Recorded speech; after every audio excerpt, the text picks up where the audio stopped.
Hello दोस्तों। Good afternoon everyone. मैं Praveen Kumar Focus Institute coaching centre में आपका हार्दिक स्वागत करता हूं। देखिए, आज हम पढ़ाएंगे इंग्लिश ग्रामर और उसमें हम सबसे पहले पढ़ाएंगे टेंस, बिल्कुल बेसिक से। ये हमारा फाउंडेशन बैच होगा जिसमें हम डेली बेसिस पे अपनी क्लास लाएंगे, बिल्कुल बेसिक से। हर सेंटेंस को क्या है उसका तोड़ तोड़ के सिखाएंगे, यानी कि नॉर्मलाइजेशन करेंगे बढ़िया तरीके से। देखिए, इंग्लिश है क्या, यानी कि व्हाट इज इंग्लिश। पहले थोड़ी सी डेफिनेशन देख लो। English is a language. जैसे कि हिंदी एक लैंग्वेज है, ऐसे ही इंग्लिश भी एक लैंग्वेज है। तो इंग्लिश इज ए लैंग्वेज।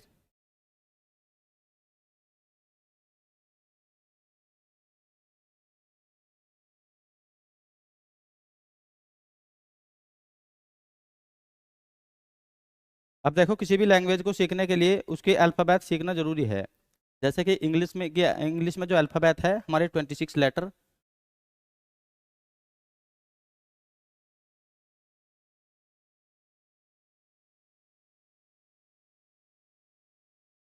यही इंग्लिश के 26 लेटर जो है, यही इंग्लिश की क्या है, अल्फ़ाबेट। अब देखो, इंग्लिश को सीखने के लिए, इंग्लिश लैंग्वेज को सीखने के लिए हमें रिक्वायरमेंट होगी ग्रामर की।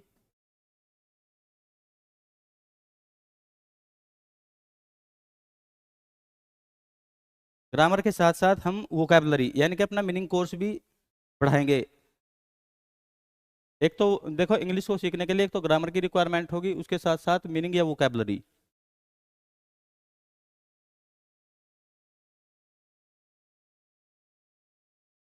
अब देखो, 50% रोल है ग्रामर का, अपना 50% रोल है वोकैबलरी का।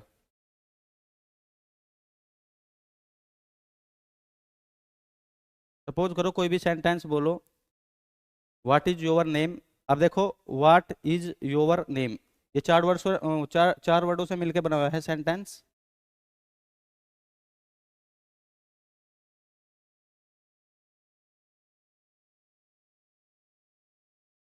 अब देखो, इस सेंटेंस में क्या है, एक वर्ड, दो वर्ड, तीन वर्ड, चार वर्ड। और चार वर्ड से मिलकर ही क्या है, एक सेंटेंस को क्या है, कंस्ट्रक्शन यहाँ पे निर्माण हुआ। अब इस सेंटेंस में चार वर्ड है, इन्हीं को ही देखो, व्हाट माने क्या, इज माने है, योर माने तुम्हारा, नेम माने नाम। अब ये क्या है, चार वोकैबलरी है, और उन वोकैबलरी, जो ये वोकैबलरी है, इन्हीं में ही यूनिटी लाती है ग्रामर। यानी कि वोकैबलरी को जोड़ना सिखाएगी कौन, ग्रामर। और ग्रामर जब वोकैबलरी को जोड़ना सिखाएगी तो उससे बनता है एक सेंटेंस। और सेंटेंस के माध्यम से ही हम क्या है, अपने स्पीच दे सकते हैं। यानी कि किसी भी लैंग्वेज को, यानी कि इंग्लिश लैंग्वेज को सीखने के लिए मीनिंग वर्ड। अब व्हाट इज योर नेम, अब हमने एक सेंटेंस यहाँ पे क्या है एक्सप्लेन किया, तो उसमें हमें चार वर्ड यानी कि चार मीनिंग वर्ड चाहिए यहाँ पे। अब इन मीनिंग वर्ड को जोड़ने का काम किसने किया, ये वोकैबलरी की जरूरत पड़ी देखो इस सेंटेंस को बोलने के लिए यहाँ पे। अब इन सेंटेंस में जो ये चार वर्ड है, अपने मीनिंग वर्ड है, इनको इनको जोड़ने के लिए, यानी कि इनमें यूनिटी लाने के लिए ग्रामर ग्रामर की जरूरत पड़ती है। यानी कि पहले अपना वोकैबलरी कोर्स बढ़ाओगे, फिर अगर बोलना भी हो या एग्जाम में भी आ रहे हो सेंटेंस या पैराग्राफ कुछ भी, तो इन जो ये वोकैबलरी है अपनी, इनको ही जोड़ने का काम कौन करता है, ग्रामर। और उसके बेसिस पे ही हम सेंटेंस या पैराग्राफ बनाएंगे।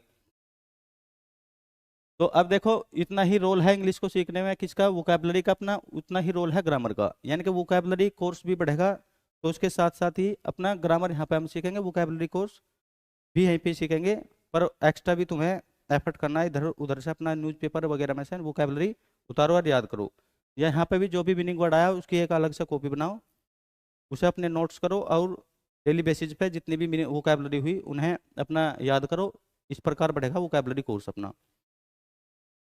तो देखो, ग्रामर और वोकैबलरी, इन दोनों का ही नाम क्या है, इंग्लिश। जब ग्रामर सीख जाओगे और वोकैबलरी कोर्स बढ़ेगा, यानी कि वोकैबलरी सीख जाओगे बहुत ज़्यादा, तो ऑटोमेटिक क्या आ जाएगी, ये मान के चलो, इंग्लिश आ जाएगी।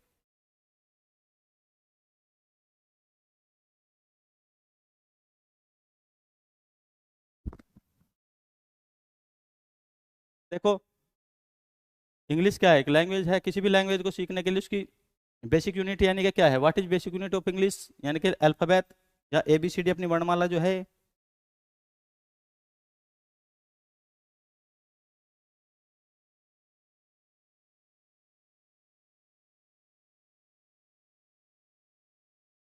देखो, जो ये लेटर्स है, ये लेटर्स 26 लेटर। तो यही क्या है, डेफिनेशन में देखो, what is basic unit of English.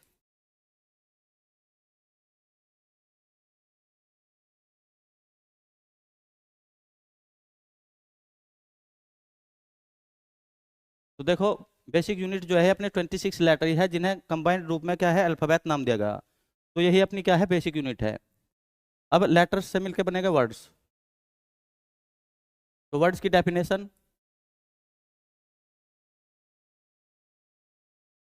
तो व्हाट इज वर्ड्स, तो वर्ड्स की डेफिनेशन देखो, ए ग्रुप ऑफ लेटर्स।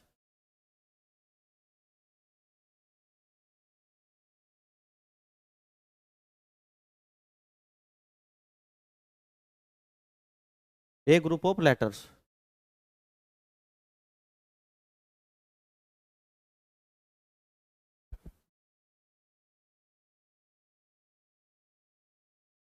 अब देखो ये ग्रुप्स ऑफ लेटर्स क्या हुआ वर्ड्स। अब जो ये वर्ड्स है ना, यही इन वर्ड्स को ही हमने 8 पार्ट ऑफ स्पीच में डिवाइड कर रखा है यहाँ पे, जिसे हम बोलेंगे नाउन्स, प्रोनाउन,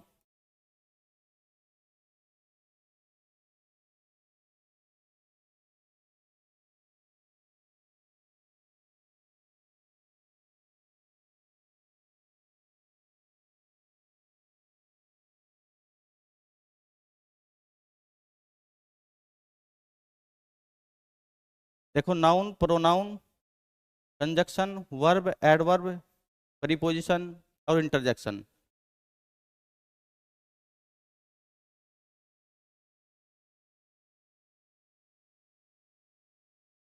अब जो ये जितने भी वर्ड है, यानी कि इंग्लिश में कहीं पे भी आपकी बुक में हो या न्यूज़पेपर में हो, जहाँ कहीं पे भी अगर आपको इंग्लिश पढ़े तो इन 8 पार्ट ऑफ स्पीच को ही पढ़ के चलेंगे। यानी कि या तो वो वर्ड नाउन होगा, या वो प्रोनाउन होगा, या कंजक्शन, या क्या होगा वर्ब, एडवर्ब, प्रीपोजिशन या इंटरजेक्शन। जो ये वर्ड्स होते हैं ये 8 पार्ट ऑफ स्पीच होते हैं, या तो इन्हें वर्ड्स का नाम दे लो या 8 पार्ट ऑफ स्पीच। और इनका देखो इंग्लिश ग्रामर में अलग अलग से ही सेपरेट चैप्टर है, उसे अलग अलग पढ़ के चलेंगे अच्छे प्रकार से। तो अपने सारे के सारे क्या है, एक एक वर्ड के बारे में हम अलग अलग चैप्टर है तो कवर हो जाएंगे। नाउन और उसकी डेफिनेशन वगैरह है क्या, और इंग्लिश में इसके यूज कहाँ कहाँ पे है, वो सारे इनके चैप्टर में क्लियर हो जाएंगे। जहाँ कहीं पे भी देखो वर्ड्स पढ़ के चलेंगे तो इसका मतलब समझ जाइए यहाँ पे हम 8 ये पार्ट ऑफ स्पीच है इनके बारे में बात करके चल रहे। अब वर्ड्स से ही मिलके बनते हैं सेंटेंस। अब सेंटेंस की डेफिनेशन देखो, व्हाट इज सेंटेंस, या सेंटेंस की डेफिनेशन या वर्ड्स की भी डेफिनेशन हो तो डेफिनेशन है वर्ड्स की ए ग्रुप ऑफ लेटर्स। ऐसे ही सेंटेंस की डेफिनेशन है, सेंटेंस की डेफिनेशन देखो, ए मीनिंगफुल ग्रुप्स ऑफ वर्ड्स,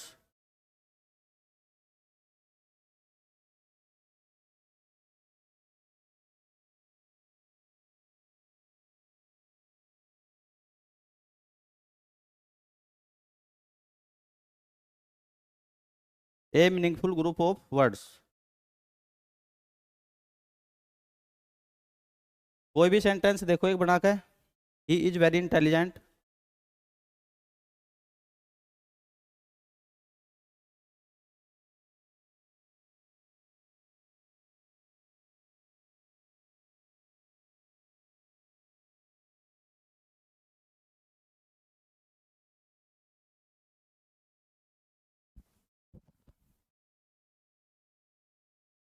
देखो एक सेंटेंस वहीं तक ही माना जाएगा जहां तक एक फुल स्टॉप ना आ जाए। कंजक्शन या प्रीपोजिशन की सहायता है सेंटेंस को कितना भी लेंथी किया जा सके। सेंटेंस वहीं तक ही होगा जहां तक कि सेंटेंस में एक फुल स्टॉप ना आ जाए या क्वेश्चन मार्क ना आ जाए, तब तक एक सेंटेंस कंप्लीट नहीं होगा। यदि सेंटेंस के बाद में जहां तक भी फुल स्टॉप या अपना क्वेश्चन मार्क ना लगा दिया जाए। देखो ही इज वेरी इंटेलिजेंट। अब ये से एक सेंटेंस है, क्योंकि देखो सेंटेंस की डेफिनेशन ये है एक meaningful group of letters, group of words. तो देखो ही इज वेरी इंटेलिजेंट, ये देखो एक दो तीन चार, चार वर्ड भी है, यानी कि वर्ड भी है वर्ड, और चार वर्डों का एक ग्रुप भी है ये, इसलिए हम क्या बोल रहे हैं सेंटेंस, और मीनिंगफुल भी है। देखो पूरी की पूरी डेफिनेशन को सेटिस्फाई कर रहा है ये वाला, ही इज वेरी इंटेलिजेंट। देखो एक दो चार वर्ड भी है, और चारों वर्डों का एक मीनिंग भी निकल रहा अपने आप में। तो देखो ए मीनिंगफुल, मीनिंगफुल का मतलब उस सेंटेंस का एक मीनिंग भी तो आना चाहिए, जैसे कि ही इज वेरी इंटेलिजेंट, वह बहुत बुद्धिमान है। तो देखो इसमें ही ए मीनिंगफुल ग्रुप। अब ग्रुप किसका? ऑफ वर्ड्स, और वर्ड्स भी होने चाहिए, यानी कि एक वर्ड्सों का एक मीनिंगफुल समूह ही क्या कहलाता है? सेंटेंस। जैसे कि यहाँ पे देखो, he is very intelligent, 4 words भी है उसमें, और उनका एक ग्रुप है, और जो एक अपनी मीनिंग भी बना रहा है, यानी कि उसका पढ़ने पे एक अर्थ भी निकल रहा। अब देखो यहाँ पे यदि हम ऐसे बनावे, इज इंटेलिजेंट वेरी ही, और यहाँ पे फुल स्टॉप लगा दे। अब देखो इसकी डेफिनेशन में क्या अंतर है? देखो फुल स्टॉप तो इसमें भी है, फुल स्टॉप यहाँ पे भी है। अब वही वर्ड है, देखो 1 2 3 4, और 4 वर्डों का एक ग्रुप भी है, और यहाँ पे फुल स्टॉप है, यहाँ पे भी फुल स्टॉप है। पर देखो इनमें डिफरेंस क्या? एक ग्रुप ऑफ वर्ड्स ये भी है, एक ग्रुप ऑफ वर्ड्स ये भी है, पर फुल स्टॉप इसमें भी है, देखो यहाँ पे फुल स्टॉप इसमें भी है। पर इन्हें जो डिफ्रेंशिएट कर रहा है, यानी कि जो इनमें अंतर ला रहा, वो है ये मीनिंगफुल है या मीनिंगफुल नहीं है। क्योंकि देखो ग्रामर ही तो इसमें यूनिटी ला रही, यानी कि ग्रामर ही तो इसमें यूनिटी ला रही, उसको प्रोसेस वाइज, यानी कि जैसे ग्रामर का स्ट्रक्चर है उसके बेसिस पे हमने उसे रख रखा वहां पे, और अपनी मीनिंग दे रहा हो सेंटेंस। ये ग्रुप ऑफ वर्ड्स तो ये भी है, ग्रुप ऑफ वर्ड्स ये भी है, पर ये मीनिंगफुल नहीं है, इसलिए इसे हम सेंटेंस नहीं बोल सकते, क्योंकि सेंटेंस की डेफिनेशन ही है ए मीनिंगफुल ग्रुप ऑफ वर्ड्स, यानी कि ग्रुप ऑफ वर्ड्स के साथ साथ वो मीनिंगफुल भी होना चाहिए। जैसे कि इसमें देखो यहाँ पे एक ग्रुप ऑफ वर्ड्स तो ये भी है, एक ग्रुप ऑफ वर्ड्स ये भी है, पर ये वाला मीनिंगफुल है, इसलिए हम सेंटेंस बोल रहे हैं, ये वाला मीनिंगफुल नहीं है, इसलिए से सेंटेंस नहीं बोल रहे। तो सेंटेंस की डेफिनेशन होगी क्लियर यहाँ पे, यानी कि ग्रुप ऑफ वर्ड्स के साथ साथ वो मीनिंगफुल भी होना चाहिए, उसे ही हम सेंटेंस बोलेंगे, और उसके बाद में फुल स्टॉप या क्वेश्चन मार्क भी लगा रहना चाहिए वहां पे। अब देखो सेंटेंस से ही बनती है स्पीच। जैसे कोई भी स्पीच हो, वो सेंटेंस उसमें क्या होगा? पैराग्राफ, सेंटेंस से बनेगा पैराग्राफ, और पैराग्राफ ही तो बोलते हैं स्पीच में। तो सेंटेंस से ही, या सेंटेंस से पैराग्राफ लिख लो यहाँ पे, पैराग्राफ के से ही क्या बनेगी? स्पीच अपनी। सेंटेंस से मिलकर बना हुआ था पैराग्राफ।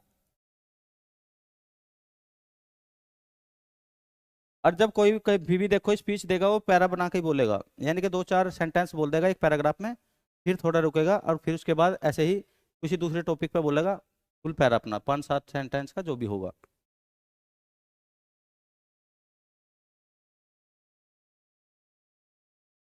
अब देखो जैसे ये वर्ड्स है ना, 8 पार्ट ऑफ स्पीच में कैटेगराइज किया गया है यहाँ पे, जैसे कि हमने लिखा वहां पे।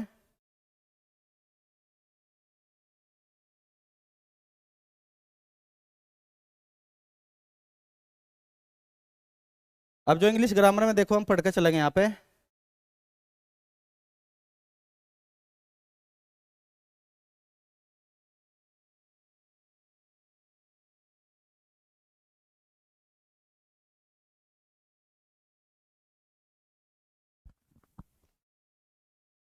देखो इंग्लिश ग्रामर में जो हम पढ़ेंगे यहाँ पे, 1 2 3 4 5 6 7, noun pronoun conjunction verb adverb preposition interjection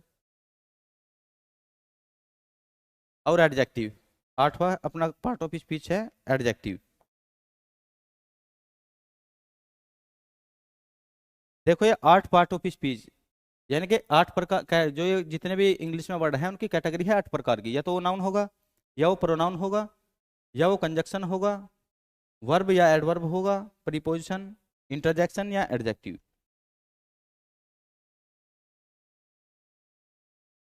तो देखो इनके सेपरेट सेपरेट चैप्टर है, इन्हें ग्रामर में सेपरेट सेपरेट पढ़ के तो चलेंगे इनके चैप्टर, पर इनके साथ साथ हम ग्रामर में और चैप्टर भी पढ़ेंगे। जैसे कि हमारा हुआ है यहाँ पे एक सब्जेक्ट वर्ब एग्रीमेंट, 8 चैप्टर तो ये हो गए नाउन प्रोनाउन के, जो भी अपना पार्ट ऑफ स्पीच है। उसके साथ साथ जो 9th चैप्टर होगा हमारा subject verb agreement,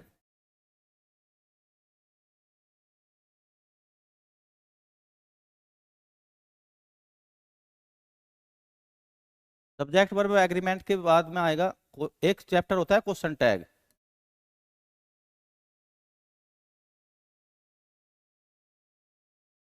question tag के बाद देखो एक्टिव पैसिव डायरेक्ट इनडायरेक्ट भी यहीं पढ़ेंगे।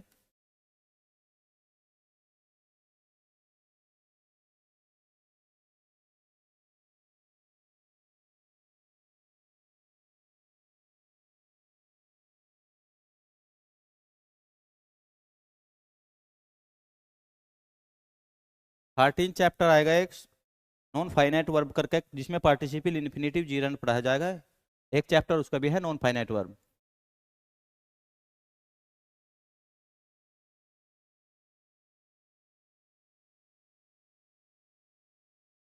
14 चैप्टर है कंजक्शन, एक प्रीपोजिशन कंजक्शन तो यही होगा। देखो एक टेंस करके,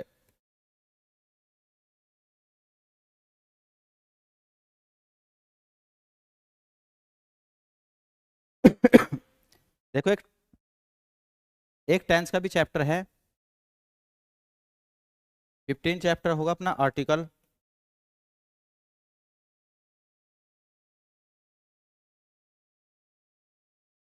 आर्टिकल देखो एडजेक्टिव जो है वो व्यवहार करते हैं, यानी कि नाउन या प्रोनाउन से पहले आके उसको डिटरमाइन करते हैं, यानी कि उसकी विशेषता बताते हैं। तो देखो 8 चैप्टर तो ये हो गए अपने part of speech, noun pronoun conjunction verb adverb preposition interjection adjective. उसके बाद फिर देखो subject verb agreement question tag active passive direct indirect non finite verb. Tense का एक चैप्टर आएगा और फिर आएगा आर्टिकल। देखो 15-16 चैप्टर है ये। पूरा ग्रामर कोर्स तभी होगा जब ये 8 पार्ट ऑफ स्पीच तो पढ़ेंगे, उनके बाद में ये वाले चैप्टर भी जब पढ़ेंगे उसके बाद में ही क्या है हमारा कंप्लीट कोर्स होगा। तो देखो पहली एक दो क्लास जो हम लेंगे वो पहले ट्रांसलेशन करेंगे, यानी कि हिंदी को इंग्लिश में ट्रांसफर करना सिखाऊंगा मैं, ताकि तुम यूज टू हो जाओ और उसमें थोड़ी बहुत मतलब बात जान जाओ, सब्जेक्ट क्या हो वर्ब क्या हो और कैसे कैसे चलेंगे आगे। तो टेंस का चैप्टर देखो यो वहाँ पे तो पढ़ा ही जाएगा। अपने जो इंग्लिश टू इंग्लिश चलेगी क्लास, यानी कि इंग्लिश में ही अपने एग्जाम्पल हो गए, उनमें ही करेक्शन करके दिखाया जाएगा कैसे टेंस की पहचान होगी और वहाँ पे कैसे एरर आते हैं उन्हें किस प्रकार से वहाँ पे डिटेक्ट किया जाएगा। पर उससे पहले यहाँ पे थोड़ा ट्रांसलेशन करके चलेंगे हिंदी टू इंग्लिश, ताकि तुम यूज टू हो जाओ और फिर तुम्हें थोड़ा थोड़ा सब्जेक्ट वर्ब के बारे में या सेंटेंस किस प्रकार से हो उनके बारे में हमें पता लग जाए। हाँ सेंटेंस में आगे कैसे बढ़ेंगे। तो देखो आओ एक बार टेंस की डेफिनेशन देखो। अब इसका आइडेंटिफिकेशन कैसे होगी। देखो टेंस, टेंस का मतलब होता है, देखो टेंस और सेंटेंस दो वर्ड है अपने। टेंस होता है समय या काल,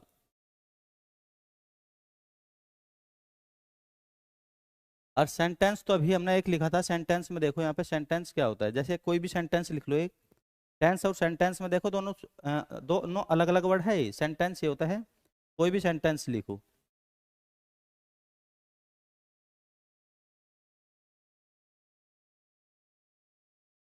ही इज प्लेइंग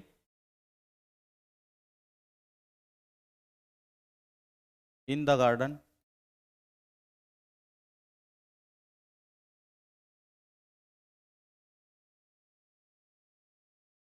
सिंस मॉर्निंग।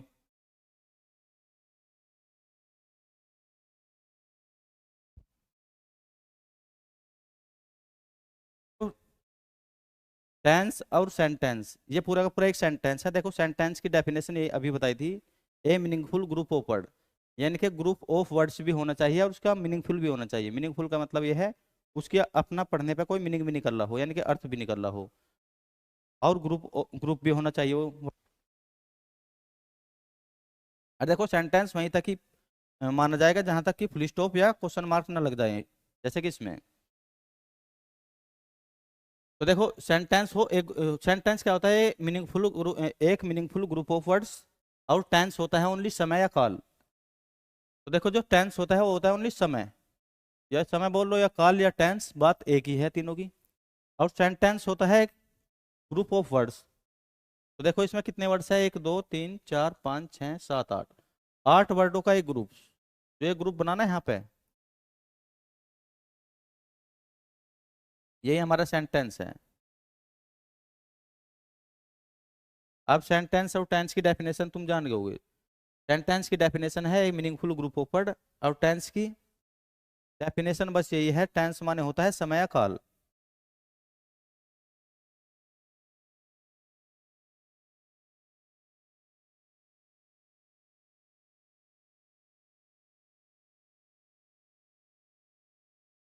अब देखो ये तो ग्रुप ऑफ वर्ड्स है, इसीलिए हम सेंटेंस बोल पा रहे हैं इसे। और मीनिंगफुल भी है क्योंकि इसे पढ़ने पे हमें पता अपना मीनिंग दे रहा है सेंटेंस। ही इज प्लेइंग, वह खेल रहा है इन द गार्डन, बाग में, सिंस मॉर्निंग माने सुबह से, वह सुबह से बाग में खेल रहा है। अब देखो ये तो मीनिंगफुल भी है और ग्रुप ऑफ वर्ड्स भी है, इसलिए इसीलिए इसे क्या बोलेंगे हम, सेंटेंस। और टेंस का मतलब होता है ओनली समय या काल।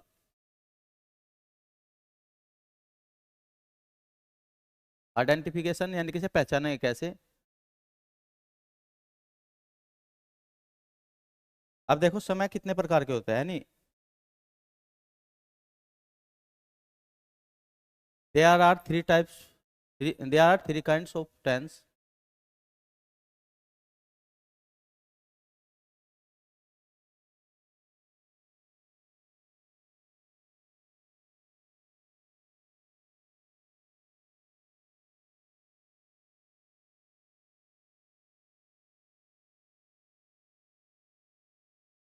देखो समय कितने प्रकार के होते हैं, तीन प्रकार के।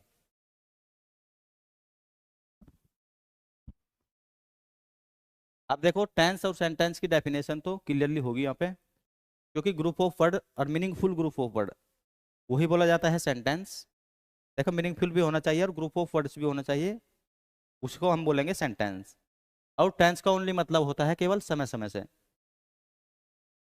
देखो इन टेंस का ही फॉर्मेशन है 12 सेंटेंस जो हम पढ़ के चलेंगे, प्रेजेंट, पास्ट, फ्यूचर के, present indefinite, present continuous, present perfect और प्रेजेंट परफेक्ट कंटिन्यूअस। ऐसे ही पास्ट में past indefinite, past continuous, past perfect continuous, ऐसे ही फ्यूचर में।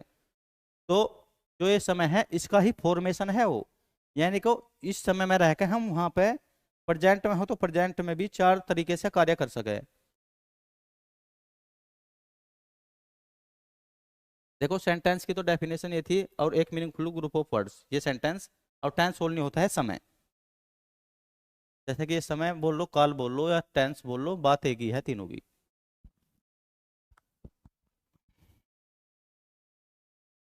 अब तुमने इससे बाद में देखा होगा 12 सेंटेंस और पढ़ाए जाते हैं। अब ये इन टेंस का ही फॉर्मेशन है, यानी कि इन तीनों टेंस में, यानी कि इन समय में रहकर वहां पे कार्य किया जाता है। जब ओनली देखो टेंस पढ़ेंगे तो यहाँ पे एक्शन नहीं होगा। यहाँ पे देखो टेंस में एक्शन नहीं होता, बस समय के बारे में पढ़ा दिया जा, उस समय में रह के उस समय की ही बात की जा, ओनली समय समय की, न कि समय के साथ एक्शन की। तब देखो समय के साथ एक्शन की बात की जाएगी तो वहां पे उन्हें हम क्या बोलेंगे, इसका फॉर्मेशन, यानी कि इस समय में रहकर हम कार्य को कितने प्रकार से कर सके। तो जब देखो तीन तो ये टेंस, और यहाँ पे देखो तीन तो ये टेंस है, और एक टेंस में रहकर, हर एक टेंस में रहकर चार प्रकार से कार्य किया जा सके। या तो इंडेफिनिट प्रकार से, या कंटिन्यूअस कोई काम मतलब चालू हो रहा हो, या परफेक्शन के हिसाब से, कंप्लीट एक्शन के हिसाब से, या कंटिन्यूअस और पर पॉइंट ऑफ टाइम के साथ, यानी कि स्पेसिफिक टाइम दे देंगे। वो देखो जब वहां पे पढ़ाओगे तो तब समझ में आ जाएगा। अब टेंस पढ़ के चलेंगे, और टेंस का देखा इन्हीं का ही, यानी कि इस समय में रह के वहां पे कार्य को किस प्रकार किया जाएगा, उन्हें ही हम वहां पे 12 सेंटेंस बोल देंगे। टेंस होता है देखो तीन, और तीन प्रत्येक प्रकार के। अब प्रेजेंट टेंस में रहकर चार प्रकार से आदमी क्या है कार्य कर सके। तो देखो इस टेंस में रहकर, यानी कि प्रेजेंट, पास्ट या फ्यूचर, तीनों के तीनों समय में रहकर, प्रेजेंट टेंस, पास्ट टेंस और फ्यूचर टेंस, तीनों समय में रहकर यह आदमी कितने प्रकार से कार्य को कर सके, यानी कि चार प्रकार से। जैसे प्रेजेंट इंडेफिनिट टेंस है, उसमें हैबिचुअल एक्शन के, यानी कि अपनी हैबिट को बताएगा। कंटिन्यूअस में कंटिन्यू, और जो परफेक्ट टेंस होता है वो done action, result out action, और परफेक्ट कंटिन्यूअस जो होगा वो होगा पॉइंट ऑफ टाइम के साथ, पॉइंट ऑफ टाइम के साथ गोइंग ऑन एक्शन, यानी कि एक स्पेसिफिक समय के साथ क्या है काम चल रहा होगा। यानी कि यहाँ पे टेंस ओनली टेंस पढ़ के चलेंगे। टेंस और इन 12 सेंटेंस में अंतर ये है सिर्फ, यहाँ पे देखो टेंस टेंस जब पढ़ाया जाएगा तो उसमें कोई कार्य नहीं होगा, ओनली समय के बारे में बात चलेगी। यानी कि प्रेजेंट टाइम में रह के कैसे प्रेजेंट टाइम को कैसे रिप्रेजेंट किया जाएगा, और पास्ट को कैसे, और फ्यूचर को कैसे। पर जब इन समय में रह के प्रेजेंट, पास्ट, फ्यूचर में रह के यहाँ पे कार्य करने लगेंगे तो तब ही इनका फॉर्मेशन होगा, यानी कि इस समय में रह के यहाँ पे एक्शन किस प्रकार किए जाएंगे। तो इन इसका ही फॉर्मेशन है 12 सेंटेंस जो पढ़ते हैं हम, प्रेजेंट इंडेफिनिट, प्रेजेंट कंटिन्यूअस। यानी कि 4 × 3 का मतलब 4 × 12, यानी कि तीन समय में रह के, इन समय में प्रेजेंट, पास्ट, फ्यूचर में रह के हम एक समय में, प्रत्येक समय में 4 तरीके से काम को करेंगे, तो इसीलिए वहां पे एक्शन होने लगेगा। इनमें इनमें डिफरेंस यही है, यहाँ पे टेंस में एक्शन नहीं होता, और जब इनका ही फॉर्मेशन यानी कि इस समय में रहकर यहाँ पे एक्शन को कितने प्रकार से किया जा सके, 12 प्रकार से। तो यहाँ पे एक्शन और समय दोनों रहेगा, यहाँ पे ओनली समय समय, और यहाँ पे समय के साथ साथ उसमें एक्शन भी किया जाएगा। बस ये इसी का नाम है, वहाँ पे 12 सेंटेंस पढ़ कर चलेंगे। हैव ए टेंस ही इन्हीं का ही फॉर्मेशन।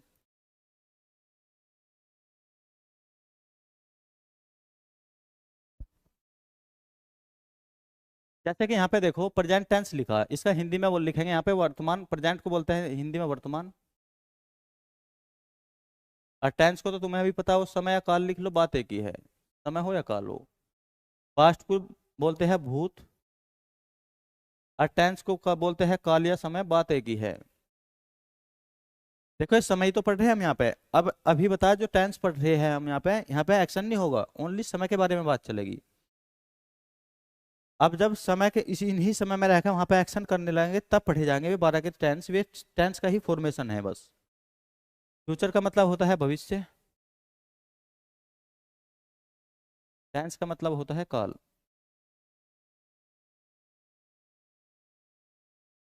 अब देखो हिंदी में इनकी पहचान जो होगी यहाँ पे प्रेजेंट की, वो हिंदी में तो प्रेजेंट में है या हूं या हो, है या हूं या हो लिखा पाएगा यहाँ पे, तो इनसे पहचान हो जाएगी प्रेजेंट की, क्योंकि वर्तमान में ही है या हूं या हो इन टर्म का प्रयोग किया जाता है। पास्ट में था या थी या थे, अगर था या थी या थे कहीं पे भी हिंदी में तुम्हें लिखा हो या पा रहा हो, तो इसका मतलब है पास्ट की या भूत की बात हो रही है, यानी कि पास्ट टाइम की। फ्यूचर टेंस में देखो यहाँ पे गा या गी या गे, यहाँ पे भी ये टर्म लिखे पाएंगे गा गी गे वाले, तो इसका मतलब है वहां पे फ्यूचर की यानी कि भविष्य की बात हो रही।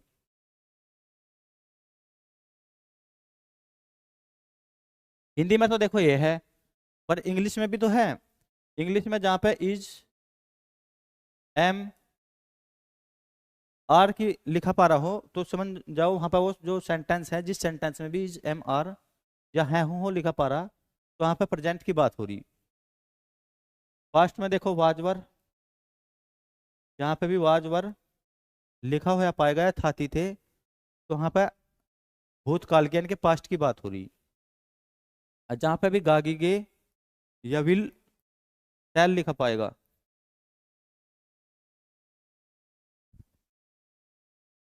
विल या शैल लिखा पाएगा, तो समझ जाना वहां पे फ्यूचर की बात हो रही।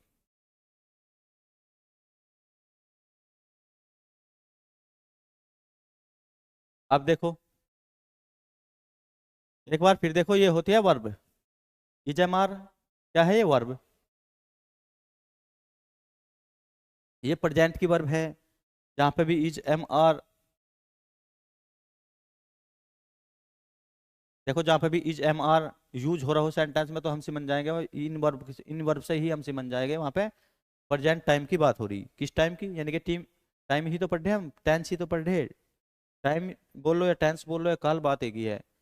तो इज एम आर से हम पहचान जाएंगे भाई प्रेजेंट के समय की बात हो रही है यहाँ पे इन वर्ब से। और ये भी तो वर्ब ही है, ये हिंदी में देखो ये भी तो क्रिया ही है हूँ हो, जहाँ पे भी ये क्रिया लग रही वर्ब, इसका मतलब हम समझ जाएंगे, क्योंकि इज माने होता है, देखो यहाँ पे है, एम माने हूँ, और आर माने हो।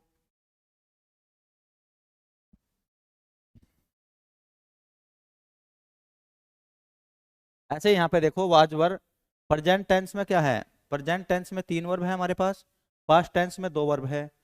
जहाँ पे भी वाजवर इंग्लिश में हमें ये टर्म लिखे हुए पारे, ये वर्ड वाजवर, ये भी तो वर्ब ही है, तो हम समझ जाएंगे वहां पे किसकी बात हो रही, पास्ट की बात हो रही। या ये भी वर्ब ही है, था थी, देखो वाजवर के लिए था थी, और ज्यादा हो तो प्लुरल के लिए ये, वो अभी जब पढ़ा जाएगा तब समझ में आ जाएगा सिंगुलर प्लुरल वाली बात क्या है।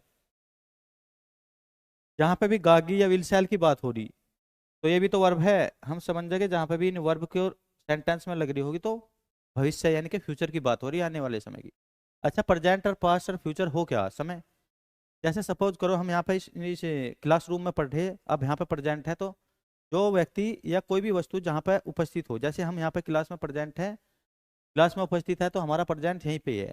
यानी कि जहाँ पे भी व्यक्ति उपस्थित होता है उसका प्रेजेंट कहाँ होगा, वहीं पे ही। अब पास्ट क्या है, जो अब से पहला समय है, जैसे कि तुम कक्षा 2 में थे, 3 में थे या 4 में थे या 5 वर्ष 10 वर्ष के थे, यानी कि अब से लेकर पीछे जितना भी सारा समय चला गया वो सारा का सारा है पास्ट, यानी कि पास्ट का समय अपना। प्रेजेंट का समय वो है, जैसे कि यहाँ पे हम क्लासरूम में पढ़ रहे हैं अब, तो यहीं पे प्रेजेंट है, तो इसका मतलब हमारा प्रेजेंट यहीं पे है, यानी कि प्रेजेंट के समय की अब बात चल रही। अब से जो पीछे सारा समय चला गया वो है अपना भूतकाल, यानी कि पास्ट की बात चल रही। जब भी जो मैंने बताया, तुम 1 वर्ष के थे, 2 के, 5 के या कक्षा 10 12, जब कौन सी भी क्लास में थे, अब नहीं, वो अब से पहले थे, यानी कि पीछे समय में। फ्यूचर के बारे में देखो, फ्यूचर अब से आगे आने वाला समय, जैसे कि अब से आगे तुम क्या, जैसे अब हो, अब से आगे क्या है, तुम आज तो नहीं, कल प्रधानमंत्री बन जाओगे, या अब जो 10वीं में है मैं कहने लगूँ तुम कल तुम आने वाले समय में कक्षा 12 में या 11 में होंगे, या कल तुम विदेश में होंगे, यानी कि अब से आगे आने वाला समय जो सारा का सारा होगा वो फ्यूचर टेंस, यानी कि फ्यूचर का समय की बात चल रही। तो देखो, फ्यूचर की पहचान यहाँ से होगी, विल सेल, जहाँ पे भी ये वाली वर्ब लिखी पा रही तो हम समझ जाएंगे वहां पे समय कौन सा है, हमारा फ्यूचर का, यानी कि प्रेजेंट से आगे जो भी समय आएगा, आगे आने वाला समय, वो सारा का सारा होगा फ्यूचर का। अब इंग्लिश में तो देखो इज एम आर, एक बार फिर देखो, प्रेजेंट की जो पहचान होगी वो इज एम आर इन वर्ब से हो जाएगी, या हिंदी में है हूँ से हो जाएगी। पास्ट में देखो वाज वर्ब से होगी अपनी पहचान, जहाँ पे भी वाज वर्ब लगी हुई आ रही सेंटेंस में, तो हम समझ जाएंगे पीछे वाले समय की बात हो रही। अब की नहीं, पीछे वाले समय की बात होगी उस सेंटेंस में। विल सेल से हम समझ जाएंगे आगे आने वाले समय की बात होगी।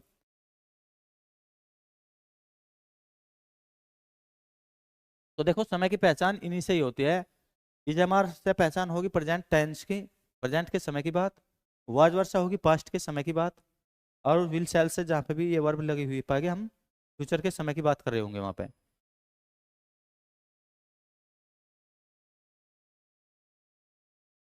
अब देखो, जैसे हम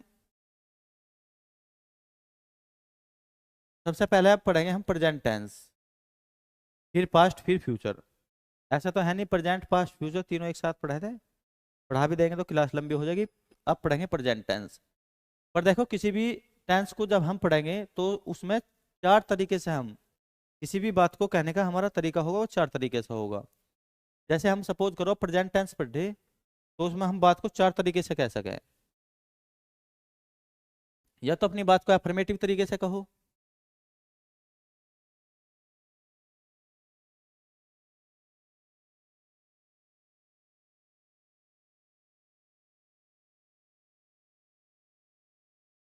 या तो देखो अपनी बात को हम अफर्मेटिव तरीके से कह सके,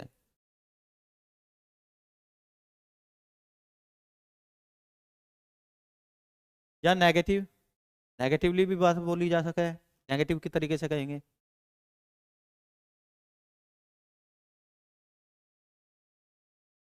या किसी से क्वेश्चन करके बात को कहेंगे, क्वेश्चन पूछ लिया जाए उसे बोलेंगे हम। देखो, इंट्रोगेटिव सेंटेंस एक तो होगा एफर्मेटिव, दूसरा होगा ना किसी बात को एफर्मेटिव यानी कि सकारात्मक, हिंदी में लिखो इसे सकारात्मक।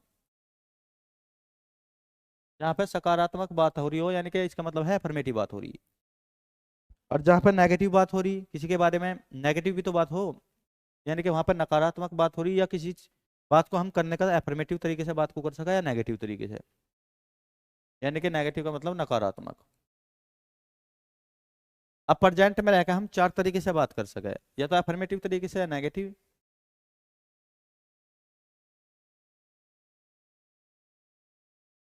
देखो, किसी से, तीसरे है हम किसी से क्वेश्चन कर सके और उसका जवाब हम यस नो में मांग सके, इसलिए हमने अफर्मेटिव नेगेटिव से बाद में जो इंट्रोगेटिव होगा सर 2 पार्ट में डिवाइड कर लिया, एक तो सिंगल इंट्रोगेटिव, एक डबल इंट्रोगेटिव। अच्छा, सिंगल इंट्रोगेटिव हमने नाम दिया, अगर हम प्रेजेंट में रहकर किसी से क्वेश्चन भी तो कर सके और उस क्वेश्चन का जवाब हम यस नो में मांग रहे हो, यानी कि यस या नो में, तो उसे बोलेंगे सिंगल इंट्रोगेटिव। सिंगल इंट्रोगेटिव में हम यही पढ़ के चलेंगे, यदि किसी से प्रेजेंट में रहकर, या प्रेजेंट हो या पास्ट हो या फ्यूचर हो, यानी कि चारों के चारों में किसी भी बात को 4 तरीके से रखा जा सका है किसी भी व्यक्ति के सामने, या तो अफर्मेटिव तरीके से, या नेगेटिवली, या फिर उससे क्वेश्चन पूछ रहे हो और उसका जवाब हम यस नो में मांग रहे हो। यदि देखो क्वेश्चन का जवाब यस नो में मांग रहे हो, तो उसे इंट्रोगेटिव नाम दिया हमने, सिंगल इंट्रोगेटिव।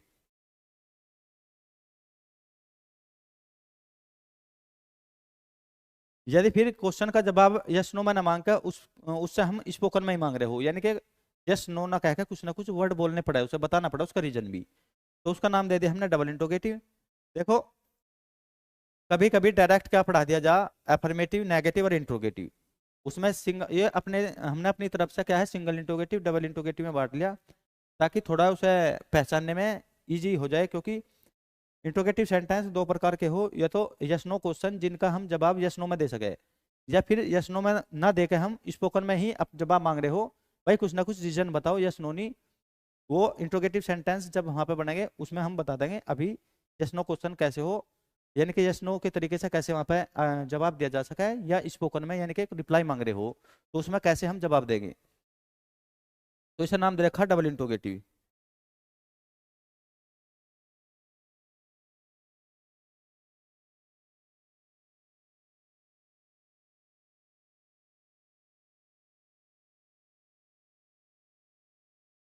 अब देखो नेगेटिव जो सेंटेंस होगा उसमें नोट या नेवर लगा पाएगा तुम्हें, तभी तो वो नेगेटिव बनेगा।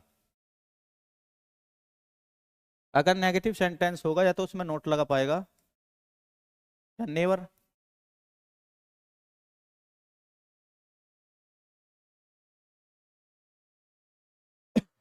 नॉर्मली देखो यही लगा पाएगा वहां पे, नोट या नेवर। वैसे नेगेटिव वर्ड और भी होते हैं, हार्डली, स्केर्सली, बेयरली, ये भी सारे के सारे अपने नेगेटिव ही वर्ड है। पर ज्यादातर देखो नोट या नेवर लगा पाएगा। जिस सेंटेंस में भी नोट या नेवर है, नोट या नोट का मतलब होता है नहीं, यानी कि यहाँ जहाँ पे भी नहीं या नोट या नेवर या और भी नेगेटिव वर्ड हो, हार्डली, स्केर्सली, बेयरली, रेयरली, पर ज्यादातर यही लगे पाएंगे। तो जिस सेंटेंस में नहीं या नोट लगा पा रहा है नेवर, वो होगा नेगेटिव सेंटेंस। अब जिस सेंटेंस में देखो मैंने पहले ही कहा, थोड़ा पहला क्या है, इंग्लिश को वो हिंदी को इंग्लिश में ट्रांसक्राइब करेंगे, यानी कि ट्रांसफर करेंगे, ट्रांसलेशन सीखेंगे पहले एक दो दिन, फिर अपना बेसिक उसी पे चलेंगे। जो अपना कंपटीशन वाला चैप्टर है वे 16 चैप्टरों के जो नाम अभी लिखवाए हमने। तो देखो सिंगल इंट्रोगेटिव सेंटेंस वही होगा जो क्या या क्यों से, यानी कि डब्ल्यू एच फैमिली से शुरू होगा।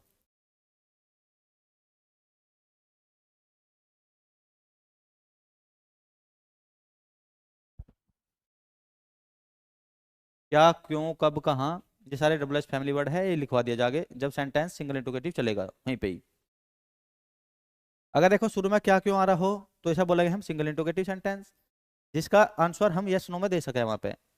कोई भी हमसे यानी कि यस नो में जवाब मांग रहा हो तो सिंगल इंट्रोगेटिव के तरीके से बोल के चलेंगे उसे।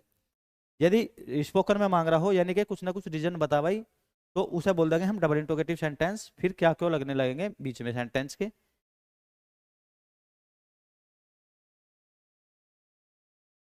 अब ये क्या क्यों है सेंटेंस के बीच में लगने लगेंगे। देखो मैंने ये बताया, हम पढ़ेंगे टेंस का मतलब समय, प्रेजेंट समय, पास्ट का समय और फ्यूचर यानी कि भविष्य का समय। प्रेजेंट के समय की पहचान इजमार से होगी, यहाँ पे वाजवर से, यहाँ पे विल शैल से। हिंदी में इसकी पहचान होगी है हूँ से, इसकी था थी ते से, इसकी गागी के से। अब देखो किसी भी समय में रह के हम बात को चार प्रकार से बात को बताई जा सका है, यानी कि प्रेजेंट में रह के भी चार प्रकार से, पास्ट में भी और फ्यूचर में भी। बात को बताने का यानी कि अपनी बात को करने का चार प्रकार से क्या है, किसी के सामने बात को रखी जा सके, या तो अफर्मेटिव तरीके से, या नेगेटिवली, या सिंगल इंट्रोगेटिव यानी कि इंट्रोगेटिव तरीके से किसी से क्वेश्चन करके, या फिर क्वेश्चन ये ऊपर जो सिंगल इंट्रोगेटिव है इसमें क्वेश्चन करेंगे किसी से तो हम ओनली यस नो में जवाब मांग रहे होंगे। अगर हमें किसी से स्पोकन में ही जवाब मांगना तो डबल इंट्रोगेटिव के तरीके से बात को करके चलेंगे। देखो अब जैसे मैं एक सेंटेंस लिखूं, थोड़ा सा यहाँ पे पहचान हो जाएगी उससे। जैसे हम बोल रहे हैं यहाँ पर राम अच्छा है,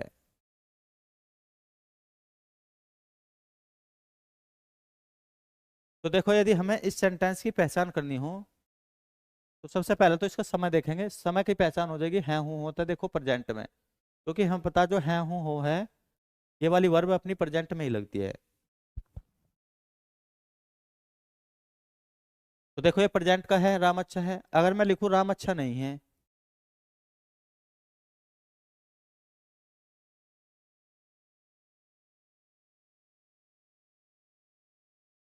तो ये भी देखो है हूँ होता पता लग रहा है यहाँ पे सेंटेंस, यानी कि किसके कौन सा समय है, अपना प्रेजेंट समय की बात हो रही है, यानी कि प्रेजेंट टेंस की। अब प्रेजेंट टेंस के साथ साथ इसका हमें पता लग गया, देखो ये नेगेटिव है क्योंकि इसमें नहीं लिखा गया यहाँ पे। अब देखो ये प्रेजेंट टेंस का एफर्मेटिव सेंटेंस है। अच्छा, एफर्मेटिव नेगेटिव की भी पहचान कैसे होगी? प्रेजेंट से तो देखो इसकी पहचान होगी, है हो से तो प्रेजेंट की पहचान होगी। एफर्मेटिव वो इसलिए है उसमें नोट नहीं लग रहा, और यहाँ पे नेगेटिव नेगेटिव इसलिए है इसमें नोट लगा हुआ है, तो ये नेगेटिव सेंटेंस है। अब देखो यहाँ पे लिख लो, क्या राम अच्छा है। अब जब कभी भी किसी भी सेंटेंस में देखो शुरू में क्या क्यों कब कहाँ, यानी कि डबल एच फैमिली वर्ड लग जाएंगे, क्या क्यों कब कहाँ, तो होगा अपना सिंगल इंट्रोगेटिव सेंटेंस। अब देखो पढ़ने से ही पता लग रहा है यहाँ पे, यदि मैं आपसे करूँ क्या का नाम अच्छा है, यदि मैं आपसे ये बात करूँ क्या राम अच्छा है, तो देखो तुम इस सिंगल इंट्रोगेटिव सेंटेंस का आंसर दे सको यस नो में, तुम यस भी बोल सको और नो भी, यानी कि यहाँ पे इस सेंटेंस का जवाब हम यस नो में दे सके। अगर का आप किसी से पूछोगे कि क्या राम अच्छा है, तो तुम बोल सको यस या नो। तो इसका मतलब ये हुआ, देखो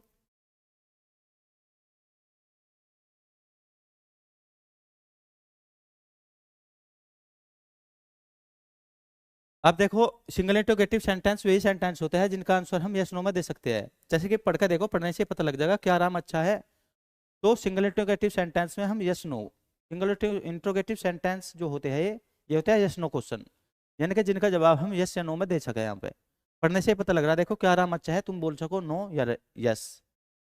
अब यदि देखो किसी भी सेंटेंस के पहले डबल एच फैमिली वर्ड लग रहे हो, ये जब डबल एच फैमिली यानी कि सिंगल इंट्रोगेटिव सेंटेंस पर चलेंगे, मैं अभी इन्हें सारों को लिखवा दूंगा डबल एच फैमिली वर्ड होते क्या है। तो देखो कभी भी किसी भी सेंटेंस के शुरू में डबल एच फैमिली वर्ड लग रहे हो, तो इनका आंसर हम यस नो में दे सके, क्योंकि ये होते ही है यस नो क्वेश्चन। किसी से यस नो यानी कि स्पोकन में हम यस में या नो में जवाब मांग रहे हो, तो सिंगल इंट्रोगेटिव के तरीके से बोल के चलेंगे। अब यदि देखो डबल एच फैमिली वर्ड यानी कि ये वाले वर्ड यदि सेंटेंस के बीच में हो तो उसे बोलेंगे डबल इंट्रोगेटिव। लिखने का तरीका अपना ये होगा, देखो हम यहाँ पे लिखेंगे एक ही सेंटेंस, यही राम अच्छा क्यों है।